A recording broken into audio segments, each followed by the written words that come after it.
अब आप देखिए फाइनल आउटपुट।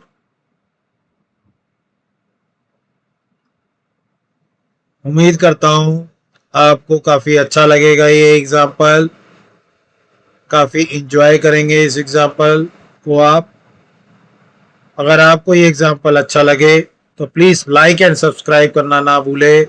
ऐसे ही प्यार, ऐसे ही सहयोग बनाए रखना, और रोज़ ऐसे ही वीडियो आपके लिए मैं लाता रहूँगा। Thank you very much. Hello guys, आज हम एक नए एग्जाम्पल के साथ आपके सामने आए हैं।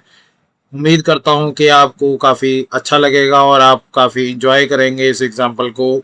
और अगर आपको ये एग्जाम्पल अच्छा लगे तो प्लीज़ लाइक एंड सब्सक्राइब ना करना भूले, और आपका प्यार और आपका सहयोग ऐसे ही बना रहे। चलिए एक नए एग्जाम्पल पे चलते हैं। कॉम्पोजिशन के अंदर जाएंगे, न्यू कॉम्पोजिशन लेंगे, कंट्रोल एन प्रेस करेंगे, और यहाँ पे आके हमने एक कॉम्पोजिशन का साइज लिखा 1024, हाइट लिखा 768, और यहाँ पे आके हमने 15 सेकंड तक की ड्यूरेशन रेट लिखी और हमने ओके कर दिया। ओके करने के बाद go to file, import file, control I इसकी शॉर्ट कमांड है। हमने एक इमेज इंपोर्ट करी जो कि रॉक की इमेज है, इंपोर्ट करा। इंपोर्ट करने के बाद इसको ड्रैग एंड ड्रॉप करा टाइमलाइन के ऊपर, और यहां से हमने स्केल करा। स्केल से एक तरीके से स्ट्रेचिंग कर रहा हूं मैं।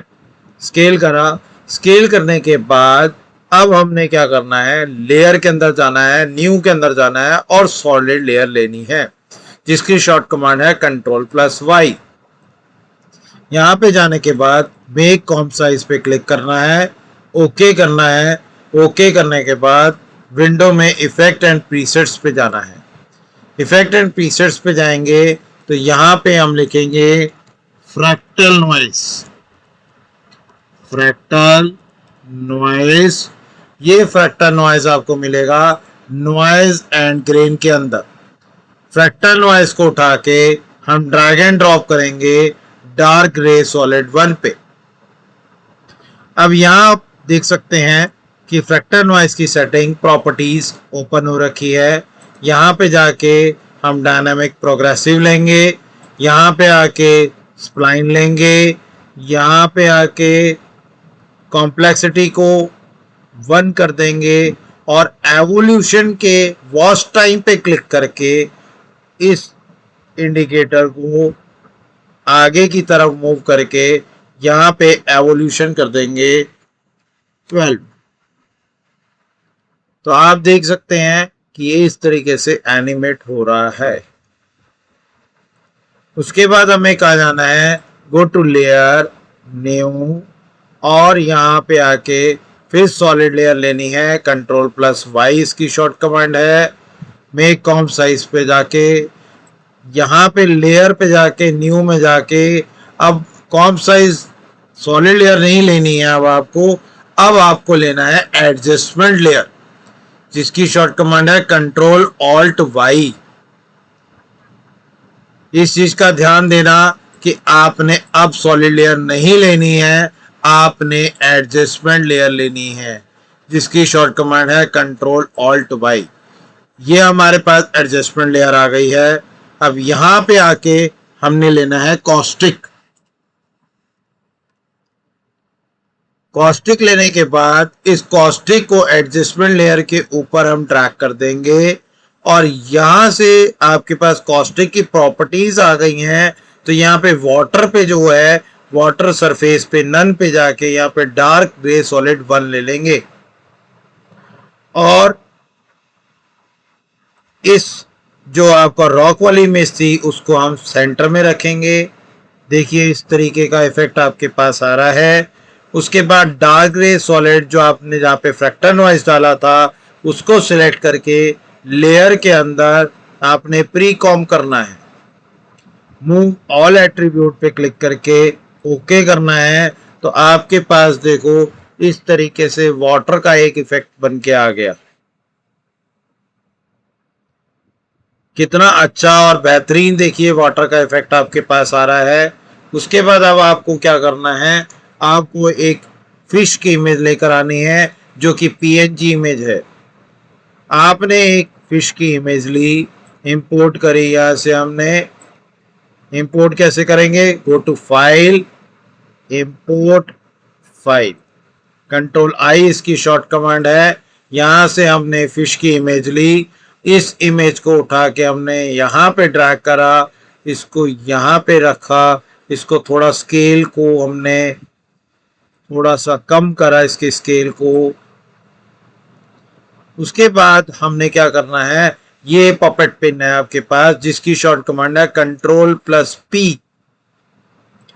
उसके बाद मैंने यहाँ से एक पपेट पिन यहाँ लगाया, एक पपेट पिन यहाँ लगाया, एक पपेट पिन यहाँ लगाया और एक पपेट पिन यहाँ लगाया।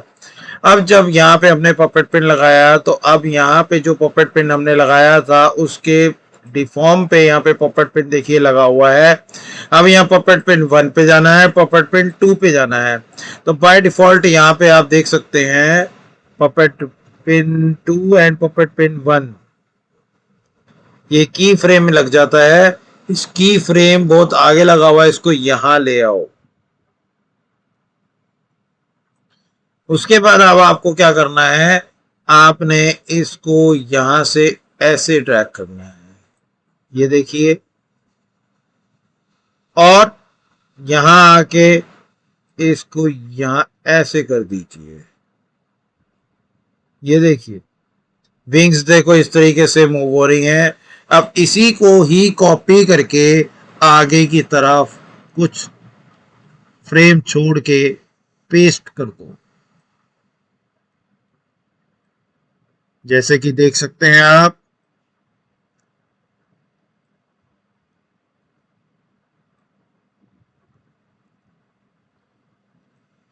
इस तरीके से हमारी ये टेल मूव हो रही है।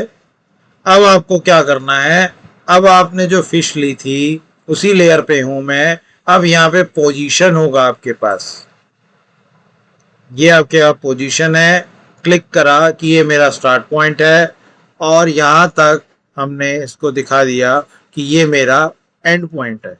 तो ये इस तरीके से ये हमारी फिश मूव हो रही है और इसको, इस लेयर को इस एडजस्टमेंट लेयर के नीचे ड्रैग एंड ड्रॉप कर दो तो ऐसा लगेगा कि ये फिश पानी के अंदर मूव हो रही है। देखिए कितना अच्छा रियलिस्टिक इफेक्ट आपके सामने नजर आ रहा है। उम्मीद करता हूँ आपको अच्छा लग रहा होगा। उसके बाद अब हमने आगे क्या करना है, अब हमने टेक्स्ट लिखना है। यहाँ से हमने कंट्रोल टी लेना है, हॉरिजॉन्टल टाइप टूल, और यहाँ पर आके हमने एक टेक्स्ट लिखना है, जैसे कि हमने लिख दिया फिश। अब हमें क्या करना है, अब हमने रेक्टेंगल टूल लेके, क्यू इसकी शॉर्ट कमांड है, यहां पर आके हमने मास्क लगा देना है। ये देखिए जैसे ही हमने रेक्टेंगल टूल से ड्रॉ करा ये मास्क बन के आ गया। अब हमने क्या करना है, मास्क पाथ पे क्लिक करके जैसे ही हम इसको आगे लेके जाएंगे और हमने इसके मास्क पाथ को एक्सपेंड कर देंगे, देखिए, और थोड़ा सा इसके फेदर के अमाउंट को बढ़ा दीजिए।